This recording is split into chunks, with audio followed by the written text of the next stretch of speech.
श्रीराम. नमस्कार साधक बंधू भगिनींनो, चैतन्य उपासना या चॅनलवर मी सौ माधुरी कुलकर्णी आपले स्वागत करते. या चॅनलद्वारे सध्या आपण सोमवार ते शनिवार श्री ब्रह्मचैतन्य गोंदवलेकर महाराज यांच्या परंपरेतील साखरखेर्डा येथील संत परमपूज्य श्री प्रल्हाद महाराज यांचे श्री देवीदास अमृत मोहरीला लिखित संक्षिप्त चरित्राचा आस्वाद घेत आहोत. तसेच रविवारी श्री महाराजांच्या काही भक्तांचे अनुभव ऐकत आहोत. श्री महाराजांना त्रिवार वंदन करून मी आज आपणास श्रींच्या एक अनुग्रहित भक्त डॉक्टर कुमारी श्रद्धा महेंद्र सुंठवाल, राहणार नाशिक, कामानिमित्त सध्या पुणे, यांना श्रींचा आलेला अनुभव त्यांच्याच शब्दात कथन करणार आहे. श्रद्धाताई सांगतात, श्रीराम. बालपणापासूनच मला श्री महाराजांबद्दल प्रेम असून नेहमी त्यांच्या मायेचा, ममतेचा अनुभव मला येत असतो.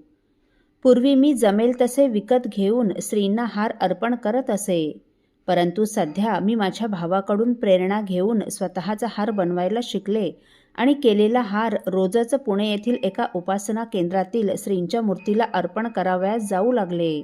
जवळपास 8-10 दिवस झाल्यावर हळूहळू हार खूपच सुंदर होऊ लागले व श्रींना ते हार घातल्यावर आधीच सुंदर असलेले श्री अधिकच मनमोहक दिसू लागल्याने मठातील भक्त मी कोणत्या फुलवाल्याकडून हार आणते असे मला विचारू लागले. चोखा म्हणे सर्व सुखाचे आगर, रूप मनोहर गोजिरे ते. अर्थात श्री महाराजच माझ्याकडून सुंदर सुंदर हार बनवून घेत होते, परंतु काही व्यावसायिक कारणामुळे मागील आठवड्यात वेळ न मिळाल्याने बुधवारी सकाळी मी श्रींसाठी हार बनवून त्यांना अर्पण करू शकले नाही. याची मला खूप खंत वाटली. कदाचित श्रींना देखील चैन पडली नसावी. केंद्राच्या व्हॉट्सअप ग्रुपवर सहसा श्रींच्या मूर्तीचे फोटो येत नाहीत, पण त्या दिवशी दिवसातून 2-3 वेळा श्रींच्या मूर्तीचे फोटो आले. त्या दिवशी श्रींना कुणीच हार अर्पण केले नव्हते. जणू श्रीच मला वारंवार सांगत होते की त्या दिवशी मी गेले नाही तर कोणीच त्यांना हार अर्पण केला नाही. त्यांचा तो हार विरहित कंठ बघून मला खूप वाईट वाटले. नेत्रात पाणी आले. मग दुसऱ्या दिवशी अगदी आठवणीने मी श्रींसाठी एक सुंदर हार बनवला आणि केंद्रात जाऊन जेव्हा त्यांना अर्पण केला तेव्हाच माझे समाधान झाले. श्रींच्या चेहऱ्यावर देखील मला आनंद जाणवला. श्रींच्या माझ्यावरील या अपार प्रेमाच्या अनुभवाने व अस्तित्वाच्या अनुभूतीने मला गहिवरून आले.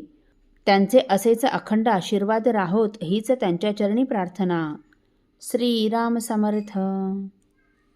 साधक हो, श्रद्धाताई त्यांच्या अतिशय व्यस्त जीवनशैलीतून देखील वेळात वेळ काढून श्रींसाठी बाजारातून विविध रंगी ताजी फुले आणून स्वतःच त्यांचा अतिशय सुंदर हार बनवून तो श्रींना अत्यंत मनोभावे अर्पण करतात.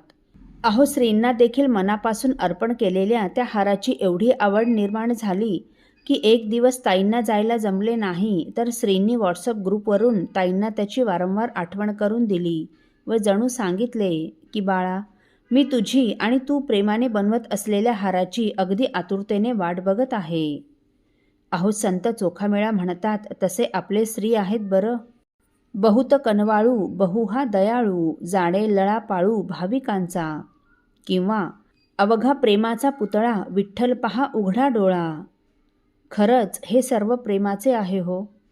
साधकजन हो, ज्या भगवंताच्या प्राप्तीकरता योगी देहाला कष्ट देऊन हजारो वर्षे तपश्चर्या करतात तरी त्यांना त्याची प्राप्ती होत नाही, तो भगवंत केवळ आणि केवळ प्रेमाने अगदी सहज वश होतो. भगवंताच्या याच प्रेमासाठी आसुसलेल्या स्वभावाचे अतिशय सुंदर शब्दात वर्णन करताना संत चोखोबा लिहितात, ज्या सुखा कारणे योगी क्षीणताती, परी नव्हे प्राप्ती तया लागी. ते प्रेमभावे पुंडलिका वोळले, उघडेची आले पंढरीये. कर ठेवणी कटी उभा पाठीमागे, भक्ताची या पांगे बैसेची. युग 28 होऊन या गेले, नाही पालटले अद्यापवरी. चोखा म्हणे ऐसा कृपाळू श्रीहरी, कीर्ती चराचरी वानिताती. श्रीराम समर्थ. साधक हो, आपल्यापैकी कोणा श्रींच्या भक्तांना श्रींचे असेच काही अनुभव आले असतील तर इतर साधकांचे श्री महाराजांवरील व त्यांचा प्राण असलेल्या नामावरील प्रेम वृद्धिंगत व्हावेत या पवित्र हेतूने आपण मला ते 9422843253 अथवा सुनील दादांच्या 9892608401 या व्हॉट्सअप नंबरवर कळवावेत अशी नम्र विनंती. श्रीराम समर्थ.